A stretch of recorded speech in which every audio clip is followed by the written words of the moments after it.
Kantara cinema వచ్చి 2 ఏళ్ళు అవుతున్నా అందులో పాత్రను మాత్రం జనాలు మర్చిపోవడం లేదు. ఇదే పాత్రను కళాకారులు పోషించి అందరి ప్రశంసలు కూడా పొందుతున్నారు. ఎక్కడ ఎటువంటి జాతర జరిగినా, పండగ జరిగినా అందులో కాంతార పాత్ర మాత్రం ఖచ్చితంగా ఉండవలసిందే. అప్పుడే ఆ జాతర విజయవంతం అవుతుంది. ఇదే సూత్రాన్ని మనకు విజయనగరం జిల్లా శృంగవరపుకోటలో జరిగిన దారగంగం పండుగలో కూడా అనుసరించారు. చూసారా, ఒక వ్యక్తి కాంతార పాత్రను పోషించి అందులో చూసారా కాంతార పాత్రధారి మురీలు తింటూ ఎలా ఉంటాడో అలాగే సేమ్ టు సేమ్ అలాగే తన పాత్రను పోషించి అందరితో శబాష్ అనిపించుకున్నాడు. ఈ దృశ్యం కొన్ని వేల మంది చూస్తూ తమ సెల్ ఫోన్లో కూడా బంధించారు. That is Kantara. అటువంటి కాంతార పాత్ర ఎక్కడ పోషించినా కూడా విజిల్స్ చప్పట్లే వినిపిస్తున్నాయి.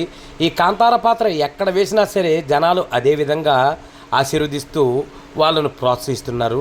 మనకి దారగంగ మహోత్సవంలో ఈ కాంతార నృత్యం మాత్రం ప్రత్యేక ఆకర్షణగా నిలిచింది. దీంతోపాటు పలు వేషాలు అందరినీ కూడా ఆకట్టుకున్నాయి. ఈ దారగంగ ఉత్సవం అనుపోత్సవం ఆశాంతం ఎంతో అంగరంగ వైభవంగా కన్నుల పండుగ వేలాది మంది మధ్య సందడిగా జరిగింది. మీరు చూడండి.